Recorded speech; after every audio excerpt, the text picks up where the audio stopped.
ಅಪಾಯದಲ್ಲಿದೆ ಮಂಗಳೂರಿನ ಹೊರವಲಯದ ಸೇತುವೆ. ರಾಷ್ಟ್ರೀಯ ಹೆದ್ದಾರಿ 66ರ ಸೇತುವೆಯಲ್ಲಿ ಬಿರುಕು ಬಿಟ್ಟಿದೆ, ಶಿಥಿಲಾವಸ್ಥೆಯನ್ನು ತಲುಪಿದೆ. ಫಲ್ಗುಣಿ ನದಿಗೆ ಅಡ್ಡಲಾಗಿ ಕಟ್ಟಿರುವಂತಹ ಸಂಪರ್ಕ ಸೇತುವೆ ಇದು. ಸೇತುವೆಯ ತಳಭಾಗದಲ್ಲಿ ಸಿಮೆಂಟ್ ಕಾಂಕ್ರೀಟ್ ಕಿತ್ತು ಬೀಳ್ತಾ ಇದೆ.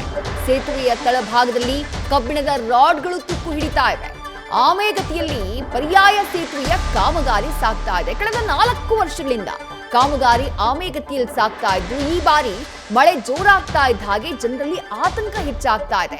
ಮಂದಗತಿಯಲ್ಲಿ ಸಾಗ್ತಾ ಇರುವಂತಹ ಕಾಮಗಾರಿ ಕಂಡು ಜನ ಆಕ್ರೋಶವನ್ನ ವ್ಯಕ್ತಪಡಿಸುತ್ತಿದ್ದಾರೆ. ಈ ಬಗ್ಗೆ ನಮ್ಮ ಪ್ರತಿನಿಧಿ ಕಿರಣ್ ಗ್ರೌಂಡ್ ರಿಪೋರ್ಟ್ ಅನ್ನ ಕೊಟ್ಟಿದ್ದಾರೆ, ಬನ್ನಿ ನೋಡೋಣ. ಮಂಗಳೂರು ಮಹಾನಗರವನ್ನು ಸಂಪರ್ಕಿಸುವ ಪ್ರಮುಖ ಸೇತುವೆ ಈಗ ಶಿಥಿಲಾವಸ್ಥೆಗೆ ತಲುಪಿದೆ. ವಾಹನ ಸಂಚಾರಕ್ಕೆ ಯೋಗ್ಯವಲ್ಲ ಎನ್ನುವ ಒಂದು ಮಾಹಿತಿ ಕೂಡ ಬರ್ತಾ ಇದೆ.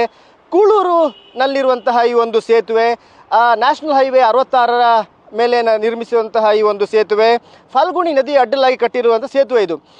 ಸರಿಸುಮಾರು ಒಂದು 70 ವರ್ಷಗಳ ಹಳೆಯ ಸೇತುವೆ ಅಂತಲೇ ಹೇಳಲಾಗುತ್ತೆ. ಆದರೆ ಈ ಒಂದು ಸೇತುವೆ ಯಾವ ರೀತಿ ಒಂದು ಶಿಥಿಲಾವಸ್ಥೆಗೆ ತಲುಪಿದೆ ಅಂತ ಹೇಳಿದರೆ, ಈ ಒಂದು ಬ್ರಿಡ್ಜ್ ಮೇಲೆ ವಾಹನ ಸಂಚಾರ ತುಂಬ ಅಪಾಯಕಾರಿ ಅನ್ನೋ ಒಂದು ಸಿಚುವೇಶನ್ಗೆ ಬಂದು ತಲುಪಿರುವಂಥದ್ದು. ನಾನೀಗ ಅದೇ ಬ್ರಿಡ್ಜ್ನ ಕೆಳಭಾಗದಲ್ಲಿದ್ದೀನಿ.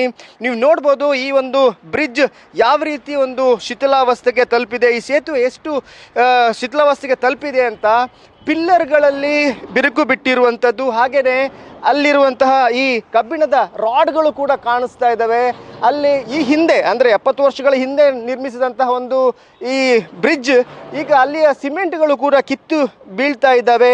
ಹಾಗೆಯೇ ಇಲ್ಲಿರುವಂಥ ನೋಡ್ಬೋದು ನೀವು ಯಾವ ರೀತಿಯಾಗಿ ಇಲ್ಲಿ ಯಾಕಂದರೆ ಸಮುದ್ರ ತೀರದಿಂದ ಬೀಸುವಂತಹ ಗಾಳಿ ಈ ಉಪ್ಪು ಗಾಳಿ ಆಗಿರ್ತದೆ. ಈ ಹಿನ್ನೆಲೆಯಲ್ಲಿ ಎಲ್ಲಿ ಒಂದು ಸ್ವಲ್ಪ ಕೂಡ ಈ ಕಬ್ಬಿಣದ ಇದ್ದಾವೆ, ಇದು ಕರಗ್ತಾ ಹೋಗುತ್ತೆ ಅನ್ನೋ ಒಂದು ಮಾಹಿತಿ. ಯಾಕಂದರೆ ರಾಸಾಯನಿಕವಾಗಿ ಉಪ್ಪು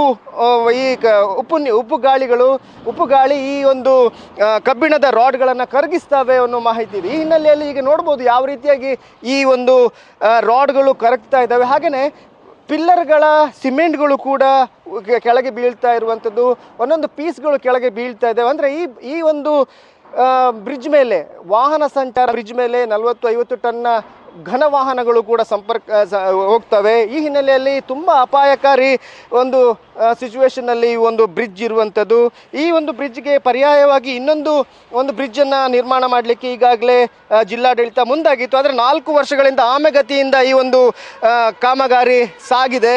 ನೀವು ನೋಡ್ಬೋದು ಈ ಪಕ್ಕದಲ್ಲಿ ಒಂದು ಬ್ರಿಡ್ಜನ್ನು ಅಂದರೆ ಸೇತುವೆಯನ್ನು ನಿರ್ಮಾಣ ಮಾಡಲಿಕ್ಕೆ ಕಾಮಗಾರಿ ನಡೀತಾ ಇದೆ. ಆದರೆ ಕೇವಲ 4 ವರ್ಷದಲ್ಲಿ ಕೇವಲ 30% ಮಾತ್ರ ಕೆಲಸಗಳು ಆಗಿದ್ದಾವೆ. ಹಾಗೆಯೇ ಇಲ್ಲಿ ಮಣ್ಣನ್ನು ತಂದು ಹಾಕಲಾಗಿದೆ.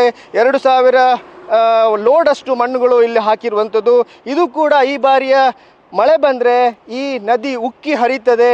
ಆಗ ಈ ಪಕ್ಕದಲ್ಲಿರುವಂತಹ ಮನೆಗಳು ಈ ಪಕ್ಕದಲ್ಲಿ 1000 ಮನೆಗಳಿದ್ದಾವೆ, ಅವು ಕೂಡ ಮುಳುಗಡೆಯ ಭೀತಿ ಅನುಭವಿಸ್ತಾ ಇದ್ದಾವೆ. ಒಂದು ಕಡೆ ಬ್ರಿಡ್ಜಿನ ಅಪಾಯ, ಮುರಿದು ಬೀಳುವಂತಹ ಅಪಾಯ ಇದೆ. ಇನ್ನೊಂದು ಕಡೆಯಿಂದ ನದಿ ನೀರು ಉಕ್ಕಿ ಹರಿಯುವಂಥ ಪರಿಸ್ಥಿತಿ ಕೂಡ ಇದೆ. ಇದ್ರ ಬಗ್ಗೆ ಹೆಚ್ಚಿಗೆ ಮಾತಾಡಲಿಕ್ಕೆ ನಮ್ಮೊಂದಿಗೆ ಕೂಳೂರು ಹಿತರಕ್ಷಣಾ ಸಮಿತಿ ಅಧ್ಯಕ್ಷರಿದ್ದಾರೆ, ಅವರ ಹತ್ರನೇ ಮಾತಾಡಿಸ್ತೀನಿ.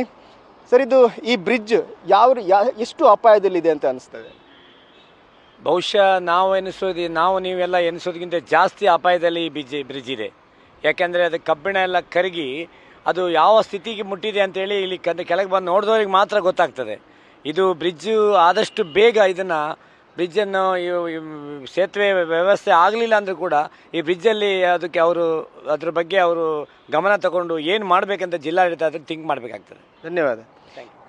ಈಗ ಈ ಒಂದು ಬ್ರಿಡ್ಜ್ ಅಪಾಯದಲ್ಲಿದೆ, ಮತ್ತು ಈ ಬ್ರಿಡ್ಜನ್ನ ಮೇಲೆ ಸಂಚಾರ ಕೂಡ ತುಂಬ ಅಪಾಯಕಾರಿ ಅನ್ನುವ ಒಂದು ಮಾಹಿತಿಯನ್ನು ಕೂಡ ಕೊಡ್ತಾ ಇದ್ದಾರೆ. ಆದಷ್ಟು ಬೇಗ ಈ ಒಂದು ಬ್ರಿಡ್ಜ್ಗೆ ಪರ್ಯಾಯವಾಗಿ ಈ ಹೊಸ ಬ್ರಿಡ್ಜ್ ನಿರ್ಮಾಣ ಆಗಬೇಕು. ಆದರೆ ಅಲ್ಲಿ ತನಕ ಈ ಒಂದು ಬ್ರಿಡ್ಜ್ನ ಇನ್ನೊಂದು ಸಲ ಅದನ್ನು ರಿಪೋರ್ಟ್ ತಗೋಬೇಕು, ಅದರ ಪರಿಶೀಲನೆ ಕೂಡ ಮಾಡಿಸ್ಬೇಕು ಅನ್ನೋ ಒಂದು ಒತ್ತಾಯ ಕೂಡ ಕೇಳಿ ಬರ್ತಾ ಇದೆ. ಕ್ಯಾಮ್ರಾಮನ್ ಪ್ರಶಾಂತ್ ಅವರೊಂದಿಗೆ Kiran Sirsika, news first, Mangaluru. News first, ನಿರ್ಭೀತಿಯಿಂದ ನಿಮ್ಮ ಪರವಾಗಿ.